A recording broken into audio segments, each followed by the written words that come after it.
Our story began in the weathered halls of St. Mary's Orphanage, where Oriana and I grew up, sharing dreams and stolen moments.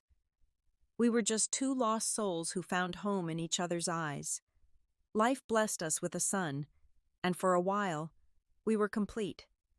But fate had other plans. The Song family, wealthy, powerful, and searching for their long-lost daughter, found Oriana. Suddenly, my wife wasn't just Oriana Lee anymore. She was the Song family heiress.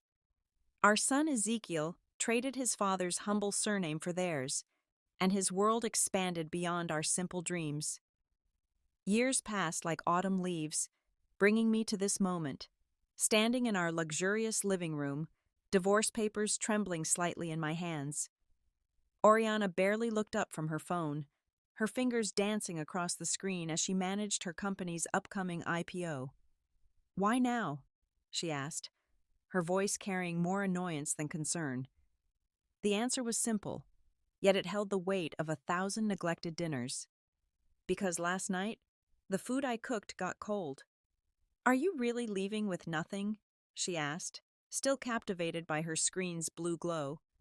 "Ezekiel stays with me, of course. Don't be foolish." I looked at the woman I once knew, remembering our tiny first apartment, my only possession before marriage. At its mention, her perfectly sculpted eyebrows softened momentarily, a flicker of our past crossing her face. "Is this about Alex bringing me home last night? He's just a business associate." I studied her then, really looked at her, for what felt like the first time in years. Her transformation was complete. Designer clothes, flawless makeup, pink diamond earrings, worth more than our old annual salary. The proud feeling I once had watching her rise had curdled into something bitter. Before the songs claimed her, I was a struggling short story writer who found joy in creating meals. Every day, I'd pack lunches for Oriana, who was then a junior financial analyst barely making ends meet. She would beam with every bite, claiming no food could compare. Even after the songs found her, she kept the Lee surname, promising our love would endure. I continued cooking, believing in our simple happiness. That first year as a Song, she'd whisper sweet promises about wanting my cooking forever. But last night, when another man, a persistent suitor who knew very well she was married, brought her home drunk, something finally broke. As I tried to help her eat something, she looked at my carefully prepared meal and said those words that shattered everything. "The family has a chef." In that moment, I realized we weren't just living in different worlds. We were speaking different languages. Hey everyone, you won't believe what happens next in Duncan's story. Will his success at the cooking competition finally bring his family back together?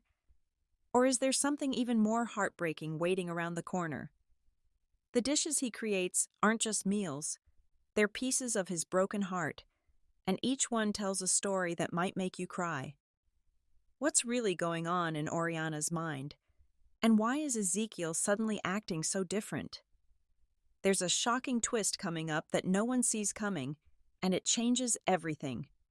Some of you have been guessing in the comments, but trust me, the truth is way more surprising than you think. Want to know what happens when Duncan meets his former father-in-law again? And why did Oriana really keep his old recipes all these years? The answer will probably break your heart, but you need to see it to believe it.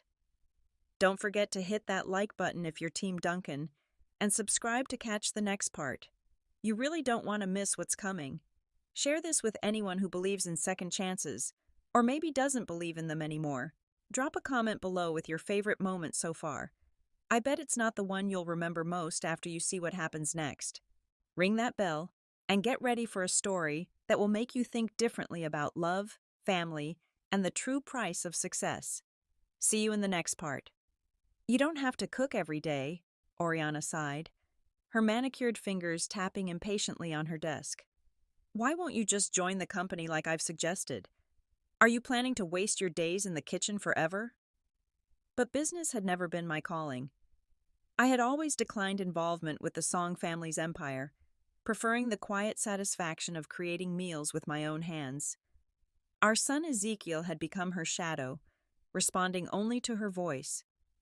That evening, when I offered him dinner, he turned away with disdain. "Why aren't you eating?" I asked, my voice carrying more hurt than I intended. Oriana immediately jumped to his defense. "He prefers Western cuisine now. What's wrong with that? Why are you making such a fuss about home-cooked meals?" Emboldened by his mother's support, Ezekiel's small hands pushed against the bowl with surprising force. The sound of shattering porcelain echoed through our marble kitchen, hot soup splashing across my arm. Instead of checking on me, Oriana rushed to comfort our son, cradling him as if I were the threat.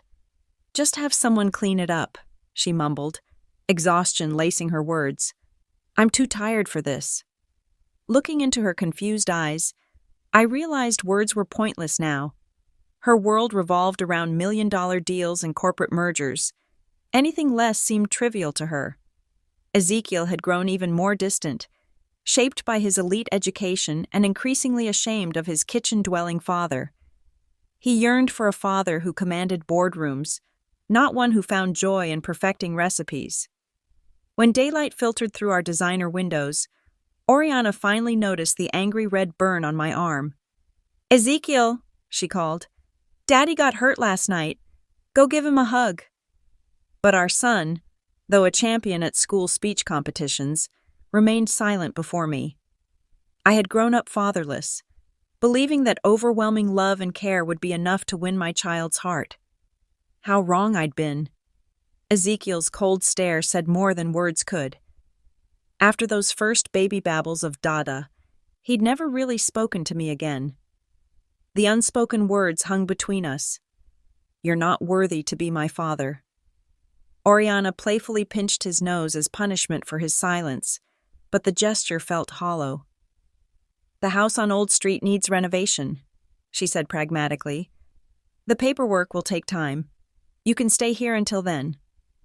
Her eyes softened slightly. "Remember that kitchenware set I gave you? You loved it so much. It'll be troublesome to move it." I glanced at my single-packed suitcase by the door.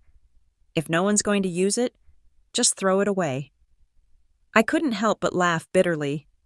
After all, the Song family gets their meals specially prepared and delivered, don't they? The irony wasn't lost on me. How something as simple as cooking, which had once brought us together, now stood as a symbol of everything that had driven us apart. "This kitchen wouldn't even exist if it weren't for me," I said softly, looking around at the gleaming surfaces and expensive equipment that had become mere decorations. Neither would that premium kitchenware set.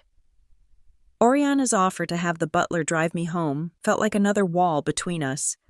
I declined, turning to mother and son with one last caring reminder. "Don't forget about your allergies. Make sure to get tested and let the chefs know." It was my final act of love, worrying about them even as I walked away from the life we'd built. The path didn't lead me straight to Old Street that day. Instead, my feet carried me to St. Mary's Orphanage, the place where our story began. Oriana and I had talked about visiting together, but the Song family had always found it beneath their status. The plans kept getting pushed back until they faded like old photographs. Over the years, I'd quietly channeled portions of my writing income back to the orphanage. The director's face lit up when she saw me, unaware of my fresh wounds. She launched into stories of our childhood, painting pictures of two small kids who found each other in this humble place.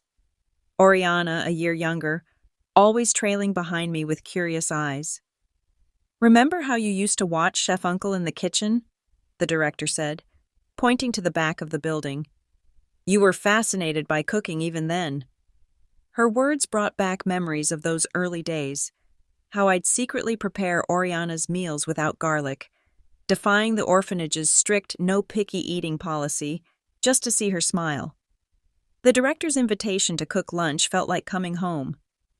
As I worked in the kitchen, stoking the fire, chopping vegetables, stirring soup, children gathered around me like curious birds. Their excitement was pure and genuine. "A brother who can cook is so cool." This smells amazing. I want to be a chef too. 10 stars for you. Their innocent praise transported me back to that first meeting with Oriana's birth parents. I could still feel the tension in the air as Oriana nervously explained my profession. A writer who loved to cook. The songs barely concealed disdain, their practiced politeness cracking only when Songfather muttered those words. Good for nothing. I don't associate with such people. Word spread through their social circles like wildfire. Suddenly, Oriana had more relatives and friends than she knew what to do with. They'd watch me cook with barely hidden amusement, telling her, "Your husband is quite the oddity, isn't he? A man who actually cooks." The compliments were thinly veiled insults. But back then, I didn't care. I had thought love would be enough. In the orphanage kitchen, surrounded by genuine appreciation, I realized how far we drifted from those simple days when cooking was an act of love, not a mark of shame. Alex's words cut deeper than any knife. "Oriana, doesn't your husband smell like cooking all the time? How do you even sleep next to him?" The mockery in his tone was unmistakable. I watched as Oriana's smile became strained, the weight of social pressure visible in her eyes. Later, she approached me with carefully chosen words. "When we have guests, maybe we should let the staff handle the cooking. The Song family can afford professional chefs after all." The damage spread like ripples in a pond, reaching even our son. I overheard Ezekiel at a playdate, his young voice filled with shame. "My dad isn't just some lousy cook. It's so embarrassing. He should be like other dads, a great hero in the business world." After my days at the orphanage, I finally returned to our old apartment on Old Street. Every corner held memories that threatened to overwhelm me. I began packing, remembering the day the songs claimed Oriana. "Don't bring anything," they'd said, their wealth making our possessions seem worthless. "We have everything the child needs." Our humble home had remained frozen in time since then, like a museum of a life I once thought was perfect. What I'd mistaken for a lottery win had actually been my wake-up call. As I sorted through items tied to Oriana, exhaustion crept in. I dozed off, waking to find my phone flooded with missed calls from her. While checking them, an unknown number appeared on my screen. The voice was polite but concerned. "Hello? Are you Ezekiel's father? I'm his homeroom teacher." She explained how Ezekiel had refused the school's lunch, claiming he only ate meals packed by his father. After a pause, she added delicately, "Did you forget today is the first day of school?" The irony wasn't lost on me. This same child who had repeatedly returned my packed lunches untouched was now using them as a weapon. "He doesn't need my meals," I responded, my voice steady despite the pain in my chest. "The family chef will handle his diet from now on. And please note, I am no longer Ezekiel's father. Direct any concerns to his mother. Don't contact me again." I heard a commotion through the speaker. Apparently, it had been on speakerphone. A small gasp, followed by running footsteps. "Ezekiel, wait!" the teacher called out, quickly apologizing before ending the call. As I sat in the silence that followed, I thought about my own childhood in the orphanage. We never had the luxury of such complicated emotions. Survival didn't leave room for adolescent drama. The contrast between then and now struck me, how far we'd come from those simple days, only to end up more lost than ever. Ezekiel's transformation hadn't been sudden. It was a slow erosion of our bond. During summer vacations, his grandparents would whisk him away, each return marking a greater distance between us. His questions evolved from curious to cutting. "Why do you waste time on such menial tasks? Other uncles fly planes while you just cook at home?" Eventually, even these harsh words faded into silence, leaving me to piece together his life through impersonal parent group chats. The Song family elders watched with quiet satisfaction as the gulf between us widened. I was comparing prices at the mall when Oriana's call came through. "What did you say to Ezekiel?" He won't eat anything. Please come back. He needs you." Then I heard it, a male voice in the background suggesting they take Ezekiel to his new Western restaurant. Once alone, Oriana's voice turned vulnerable. "That was just a business partner. Do you remember where I keep my allergy medicine? The chef used carrots, and The irony of her situation wasn't lost on me. "Oriana," I said, restraining my frustration, "order the medicine online or send someone to buy it. It'll be faster than waiting for me. This is exactly why I asked you both to get allergy tests, to prevent these situations." A pause. Then, "Could you share your recipes with our chef? Great-grandfather misses your cooking." The mention of the elderly man tugged at my heart. He'd been my only ally in the Song family, genuinely appreciating my cooking when others saw it as beneath them. But I couldn't let sentiment pull me back into their orbit. "Cooking recipes are everywhere online, Oriana. Our son doesn't even see me as his father anymore. We both know that. I need to start fresh. Please let me go." I cut the call short and blocked her number, suddenly too tired to continue shopping. The weight of everything pressed down on me as I headed home, where sleep claimed me quickly. My dreams that night were a kaleidoscope of memories. The hidden corners of the orphanage where bullies lurked, young Oriana standing behind me as I fought to protect her, and the night our son was born. In sleep, the lines between past joy and present pain blurred, creating a bittersweet symphony of what was and what could have been. Looking back, those early days of pure love and simple dreams seemed like scenes from someone else's life, a life where cooking wasn't a source of shame, but an expression of love, where our small family found happiness in our tiny apartment before the Song family's wealth rewrote our story.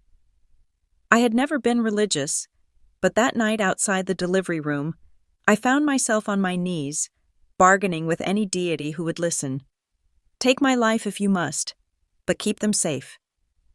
That memory surfaced now as rain drummed against my window, each drop composing a melody of remembrance. The scene shifted to a winter night during my sophomore year. I was leaving the library when Oriana appeared, her cheeks pink from the cold, snowflakes melting in her hair. She pulled a warm, sweet potato from her pocket, urging me to eat carefully. When my teeth hit something hard, I discovered a handmade ring hidden inside. Her eyes sparkled with pure love as she whispered, "Let's give each other a home." No grand declarations of love, just a simple promise that meant everything. Later, I saved every penny from my writing to buy her a proper ring, a modest diamond that represented all my hopes and dreams. I chose the perfect moment to propose, during our visit to the orphanage director. We celebrated by purchasing our small house, where we'd spend countless nights planning our future. We'd lie awake, sharing whispered dreams. 4 seasons, 3 meals a day, 2 people under one roof. We weren't just lovers, we were family.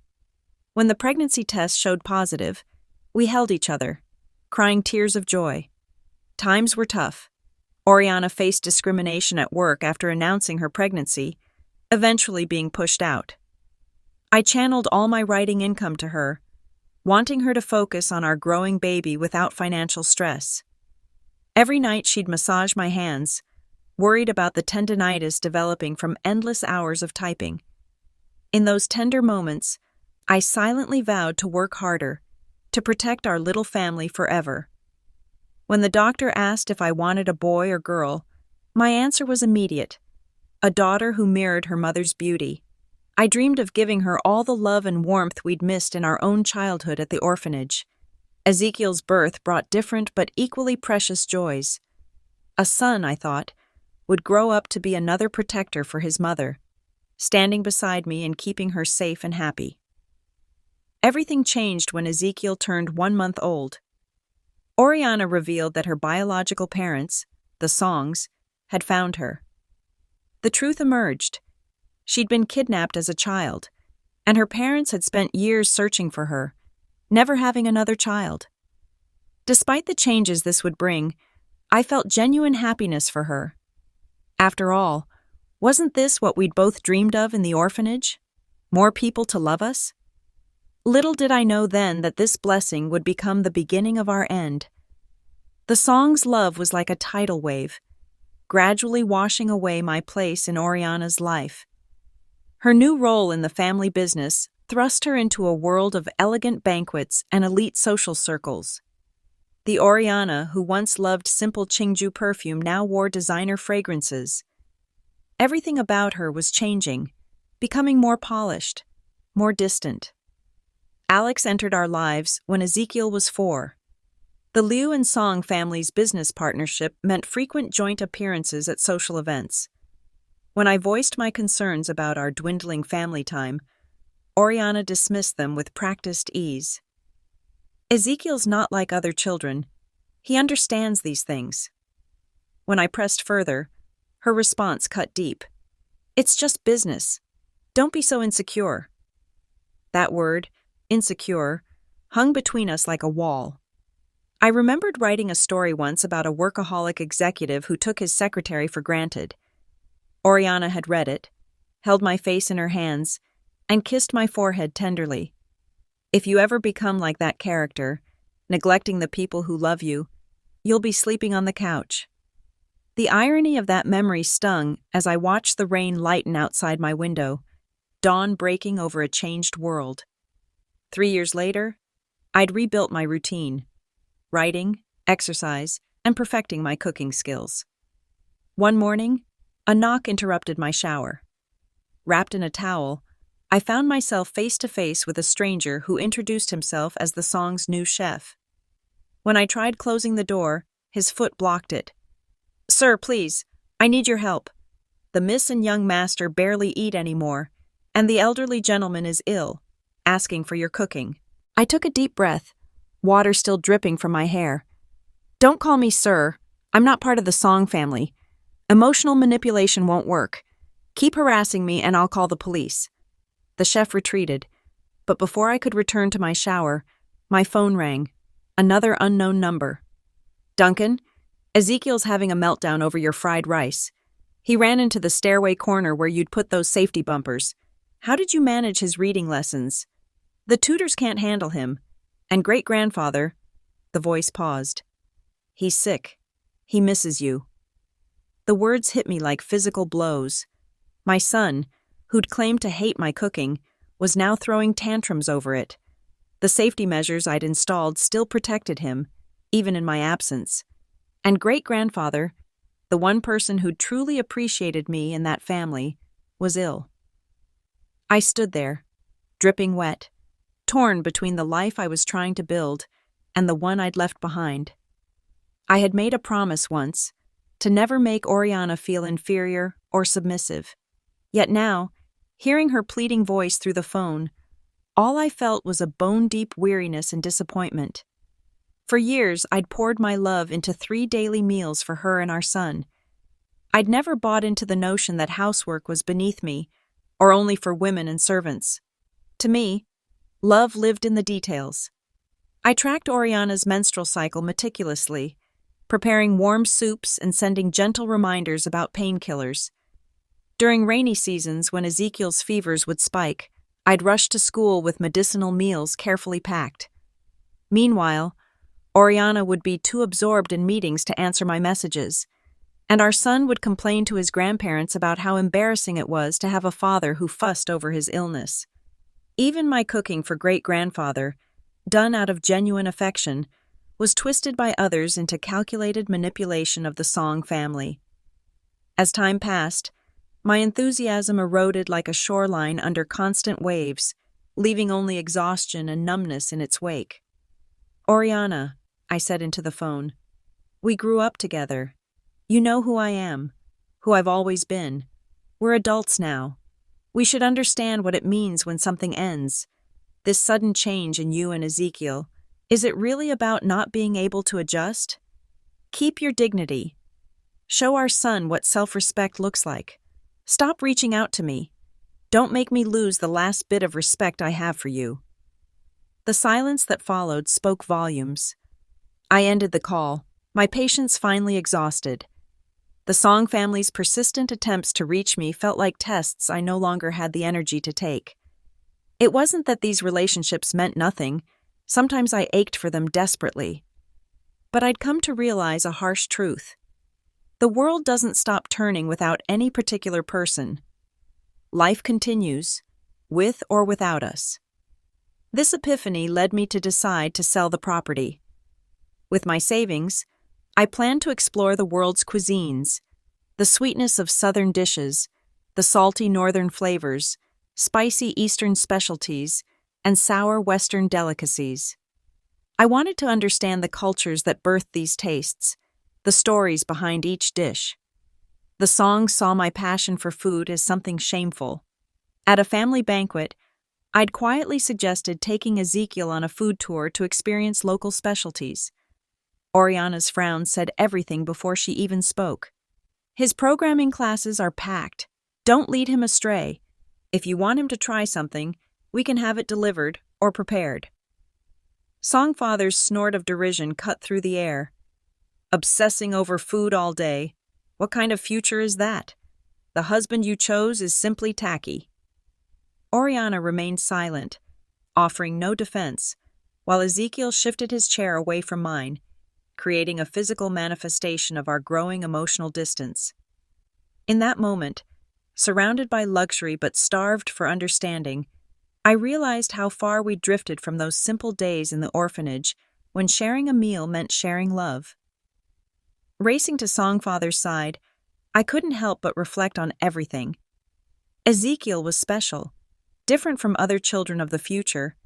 Oriana never explained why, and I never asked. It's funny how things change. Once, being called a treasure girl's husband was something to be proud of. Now, without those family ties, all I had was tomorrow's possibilities. Chapter 9. The house sold faster than I expected. With just a backpack of essentials, I stepped into my new life. I used to think I cooked to make Oriana and Ezekiel smile, but now I understood. Cooking itself was my joy.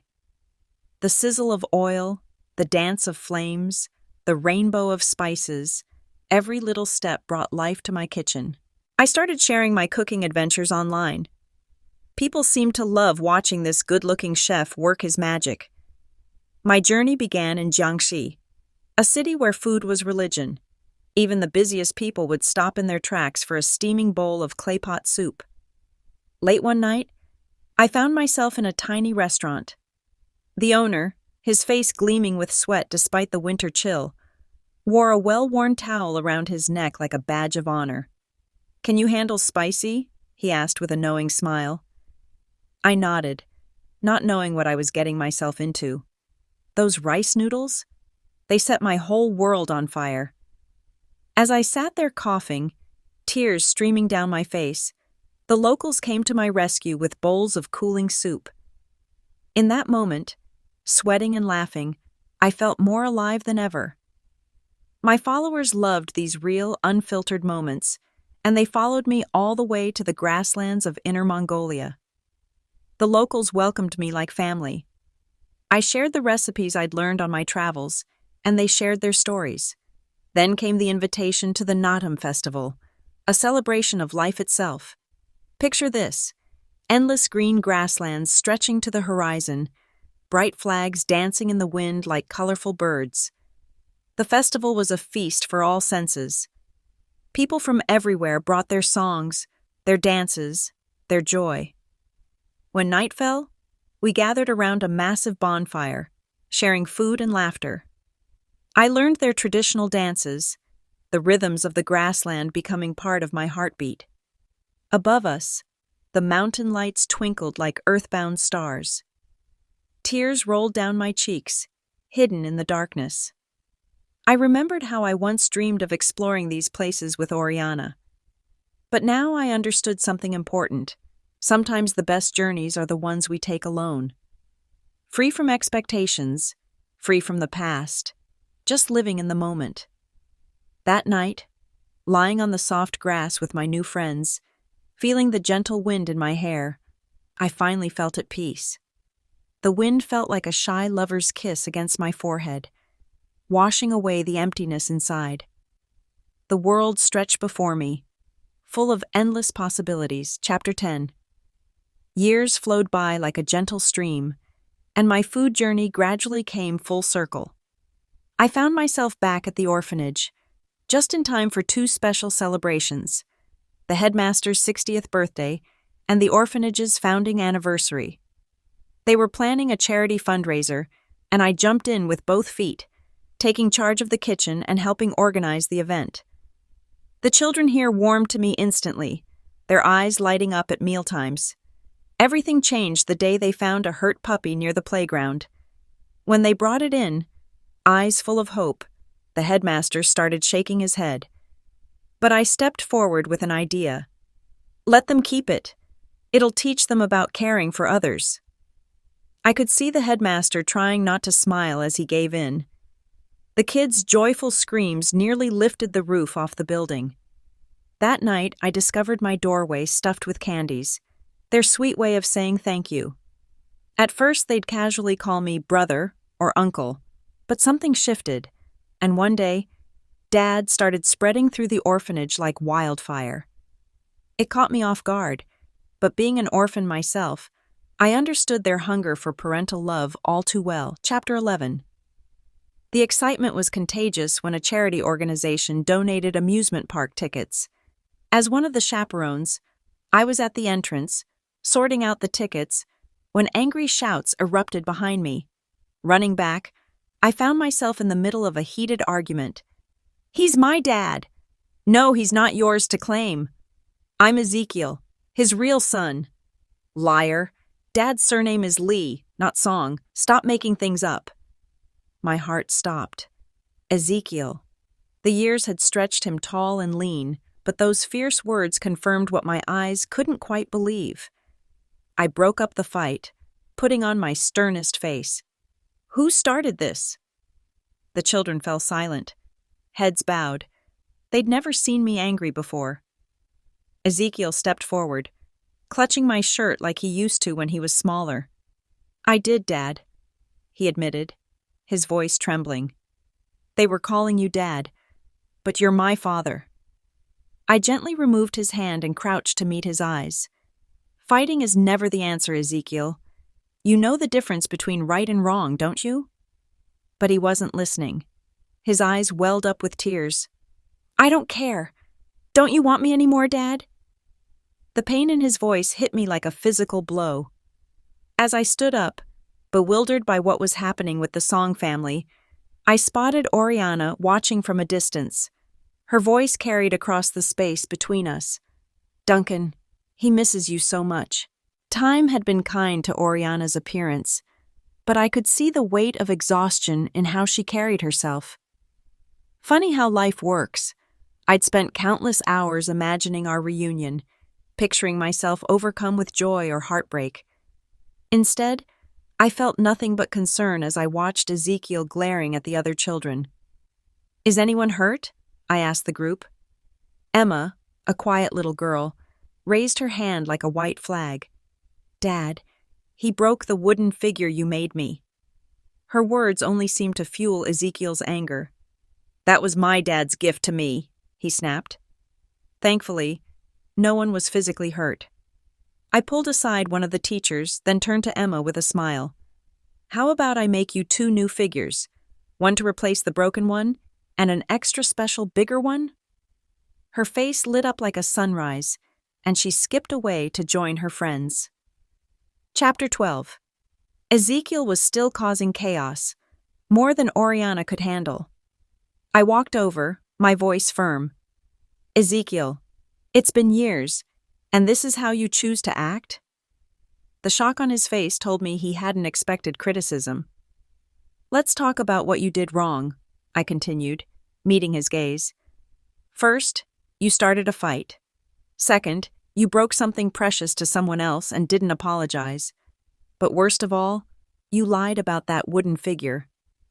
The memory surfaced like a bitter taste. "You threw yours away, remember?" That wooden figure had been special. The headmaster had taught me how to make them. One morning, I'd found Ezekiel's in the trash. The servants, nervous, told me how young Master Ezekiel had declared it worthless garbage. I'd let it go then.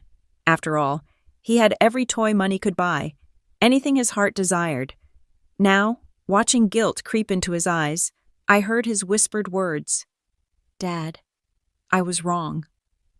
Looking at him, I remembered all my hopes and dreams for this child. The nights I'd stayed awake when he was sick, my prayers for him to grow into a strong man who would protect his mother. But now, he was no more special to me than any of the children at the orphanage. Something in my expression must have given this away. He retreated behind Oriana like a shield. Chapter 13. Back at the orphanage, I focused on preparing dinner for my kids. Then Oriana and Ezekiel appeared at the dining room entrance, unexpected and unwelcome. I didn't cook for you, I said flatly. You'll need to make other arrangements. Is adding 2 more plates really such a burden? Oriana's voice carried years of hurt, but I couldn't tell if it was genuine or practiced anymore. The orphanage runs on a tight budget, I said coldly.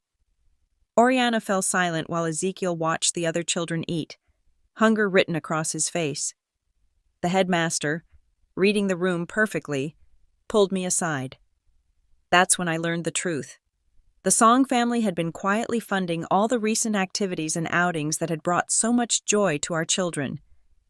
For the sake of those smiling faces, I returned to the kitchen.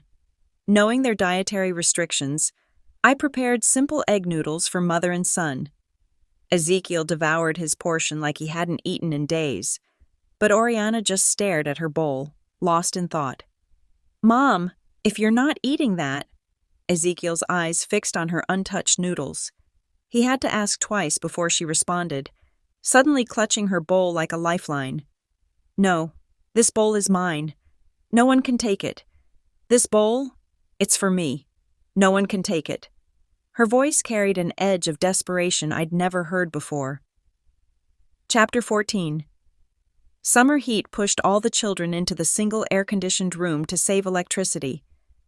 That's when Ezekiel sought me out. Dad, remember those stories you used to tell? I can't find them anywhere online. Did that corn-stealing mouse ever make it through the big door? His sudden interest in those old tales confused me. Then a memory surfaced. That family dinner when Ezekiel had vanished. I'd found him with Alex, their hands clasped like true father and son. Mr. Alex, your adventures are amazing. So much better than Dad's boring stories. I wish I was your son instead. Alex had smiled warmly. Sure, if your mother agrees. Mom will definitely say yes, Ezekiel had declared confidently. She thinks men are useless anyway. The bitterness of that memory tasted fresh. I held up my hand, cutting off Ezekiel's questions, trying to ignore how his face crumpled. With other children sleeping nearby, I gestured for him to follow me. Finding Oriana, I got straight to the point. Has your little performance with Ezekiel finished? Oriana, you know what it means to leave this place. You understand how hard our teachers work, and now they're spending energy on you too. My voice stayed low but firm. Stop being selfish. Take Ezekiel home. Make whatever excuses you need to your parents, but don't come back. She stared at me for a long moment, something unreadable in her eyes, before pulling Ezekiel away. Ezekiel wrapped himself around my leg as I turned away, causing Oriana to stumble and fall when he pulled her. Through his tears, he helped her up. Dad, you really don't want us anymore? You don't love us? His voice cracked. I could only sigh. Ezekiel, you chose to push me away first. I walked away without looking back, leaving them to their path as I continued on mine. Chapter 15. Life has a funny way of surprising you. The orphanage teachers, knowing my passion for cooking, secretly entered me in the King of Chefs competition. I had to laugh when I found out, but curiosity about how far my skills had come made me accept. Plus, I saw it as a chance to shine a spotlight on our orphanage. True mastery in cooking doesn't need fancy equipment. I brought our humble orphanage kitchen tools and threw myself into the challenge.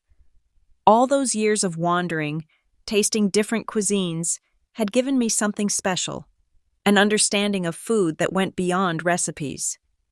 Before I knew it, I was standing in the finals.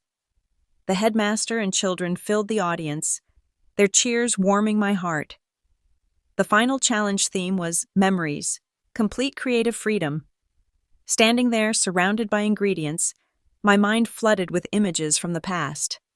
Mr. Lee, why did you choose to make something as simple as fried rice for your winning dish? Under the bright lights and cameras, I smiled. At our orphanage, we work with limited resources. But the children love fried rice. I think everyone does. My eyes caught Oriana and Ezekiel in the crowd, but I kept speaking to the interviewer. Think about the first time you had fried rice. The person who made it for you. They were special, weren't they? Someone unforgettable. The children swarmed around me after, their voices rising in a chorus of "Hero Dad!" As I walked out smiling, cameras flashing, I knew tomorrow's headlines were writing themselves. Ezekiel tried to reach me with flowers, and Oriana called out, but I just waved my medal and walked away, letting their voices fade behind me. Chapter 16. Life has a way of coming full circle. I found myself heading to the Song family's ancestral home, not by choice, but because my great-grandfather was dying and wanted one last bowl of my dumpling soup. Some obligations transcend personal grievances. Father and Mother Song sat across from me, discomfort heavy in the air. "Duncan," they began carefully, "great-grandfather has a request." Great-grandfather, always a lover of cooking, had defended me countless times. He would have cooked himself if his health permitted. Ignoring Father and Mother Song, I went straight to his room. Though his eyes were clouded with age, they lit up with recognition when he saw me. "Duncan, what took you so long?" His voice was weak but warm. I took his weathered hand, apologizing with a gentle smile. After a moment of silence, he asked, "Is there no hope left for you and Oriana?" I couldn't lie to him, but I didn't want to hurt him either. "No matter what happens, you'll always be my respected grandfather." He sighed deeply. "You know, Oriana regrets everything. And Ezekiel, he's a good boy, just raised poorly." These words, once so important to me, now felt hollow. I tried changing the subject. "Grandfather, how would you like your dumpling soup?" His grip suddenly tightened on my hand, a spark of hope flickering in his fading eyes. "Do you still love her? Even with these old bones, I'll fight to get back what you lost." Looking at this frail man, still fighting for a love long gone, my heart ached. "Grandfather, I once loved Oriana more than life itself." The sound of shattering glass interrupted us. Oriana stood in the doorway, pale and disheveled, a broken water cup at her feet. She left in a daze as the old man whispered, "Make the soup thin, like in my day." Chapter 17. Alex was waiting outside, cigarette in hand, his contempt as obvious as ever. "What's so special about you? Why does she still pine for you?" I shrugged. "That's your problem, not mine." My indifference sparked his rage. He grabbed my collar, snarling, "You abandoned her. Even drunk, she calls your name." "Alex, stop." Oriana stepped between us. "This is between Duncan and me."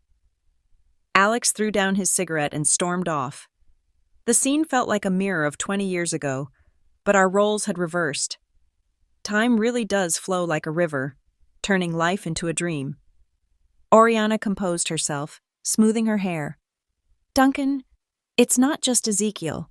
I can't live without you either. I keep thinking, if I hadn't returned to the Song family, would we have been happy?" She grabbed my arm desperately. "Please come back. You still love me, don't you?" I took one calm step backward. I've said all I needed to say to Grandfather. I watched Oriana. I'd never seen her this desperate before. Her lips quivered as silent tears traced paths down her cheeks. Memory swept over me. Those early days in the Song family, when pressure weighed heavy on her shoulders. I'd comfort her then, listing pros and cons like items in a recipe. She'd shower and lay against me, her wet hair leaving drops on my chest as she listened to my heartbeat. I'd believed love was eternal then. Now I knew it was as fleeting as steam rising from a hot dish. Oriana had grown thin.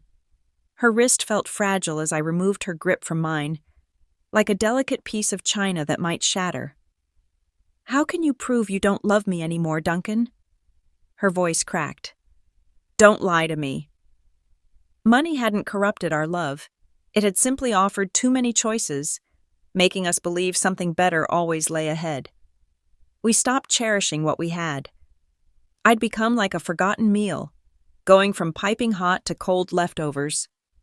Time hadn't changed, our hearts had. Looking directly into her eyes, I asked, "Why should I prove anything to someone who won't be in my future?" Chapter 18. Life at the orphanage continued. My cooking live streams grew popular, with one mysterious top fan always first to arrive. Their profile was blank as fresh paper. On New Year's Eve, as I wrapped dumplings, I challenged viewers to guess the filling. "These are just for me," I said.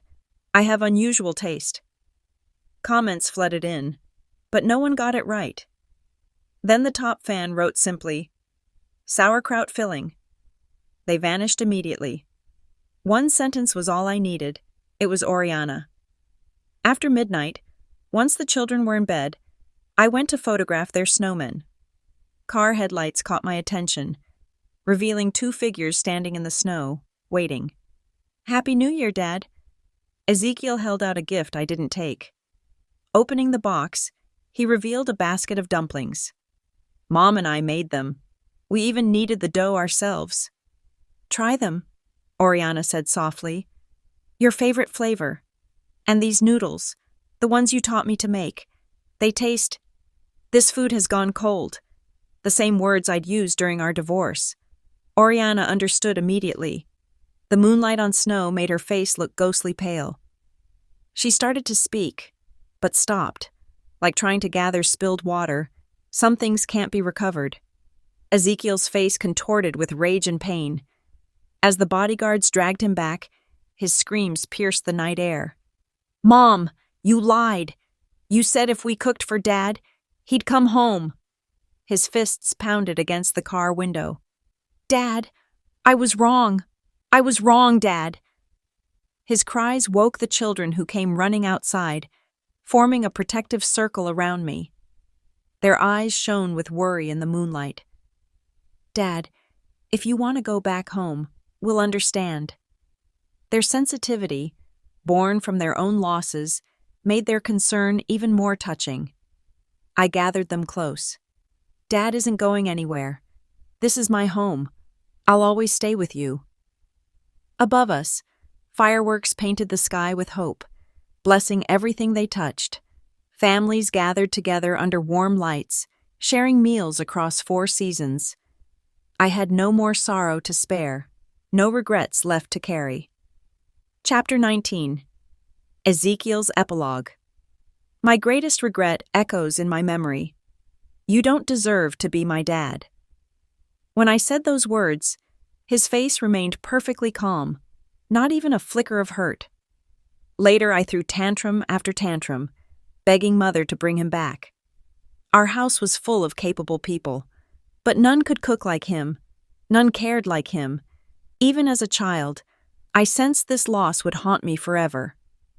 After that New Year's night, I stopped asking Mother to find him. I finally understood. He had shut us both out permanently. I begged my grandparents to let me take back the Lee surname, my father's name. They blamed him, wanted to confront him. That's when I realized my name had been a cage from birth, trapping me in circumstances beyond my control. I threw myself into studies, desperate to grow, to prove to my father I wasn't that foolish child anymore. But he was merciless. He left me no path back to him. The year I turned 18, He collapsed at the orphanage. Mother reached the hospital first. When I held her, I noticed how much her hair had grayed. Without my support, she would have crumbled. The doctor's headshake said everything. In that moment, clarity struck like lightning. Mother and I would spend our remaining days trying to numb ourselves with memories. Her face, once commanding respect as a corporate president, now looked hollow and lost. The inheritance of regret. The hospital corridors seemed to stretch endlessly as Mother collapsed against the wall, her voice barely a whisper. Why? Why so suddenly? He was still so young. The doctor's face grew solemn as he removed his mask. Did the patient have a head injury in his youth? Those words triggered an avalanche of truth, a past sacrifice we never knew existed. Mother's body gave way, and when she awoke 3 days later, grief had painted her hair white. The truth emerged like pieces of a broken mirror. During one rainy season, while bringing food to Mother in the hospital, Father had suffered a terrible car accident. But in his selfless way, he chose to merely bandage his head injury, saving every penny for Mother's recovery and nutrition. His silence became his ultimate sacrifice, the injury that would later claim his life, leaving both Mother and me with wounds that would never truly heal. Mother's spirit crumbled like autumn leaves. The company she once commanded with such authority now felt meaningless to her. When I asked about Father's final resting place, her answer cut deep. With the old director, in the orphanage's back mountain. That's where he truly belonged. The words carried the weight of a lifetime of regret. Alex, unable to penetrate Mother's wall of grief, chose exile in foreign markets. As I inherited the company's reins, I began unraveling Father's story. In a bittersweet discovery, I learned that Mother had secretly purchased his award-winning fried rice from the King of Chefs competition, a final taste of the love she'd rejected. Though Father had no shortage of admirers after the divorce, his heart remained locked in the past, too wounded to love again. Against my grandparents' wishes, Mother repurchased their old house, their first home together. The previous owner entrusted her with a notebook, requesting its safekeeping until the original owner's return. When Mother chose to end her journey at 45, I found Father's diary clutched in her lifeless hands. Among its pages, Mother had circled certain entries in red. Oriana's gift, this diary, finally, a place to hold my thoughts. Her confession brought me home. Loneliness ends today. A child. We're having a child. I'll move mountains to give them a better life. My love for Oriana outshines the Song family's wealth. They don't need me anymore, Oriana and Ezekiel. It's time to go. Below the final entry, Mother had penned her last words. Duncan, I'm sorry. I've come to find you. But by then, both were beyond reach, leaving me orphaned by circumstance and choice.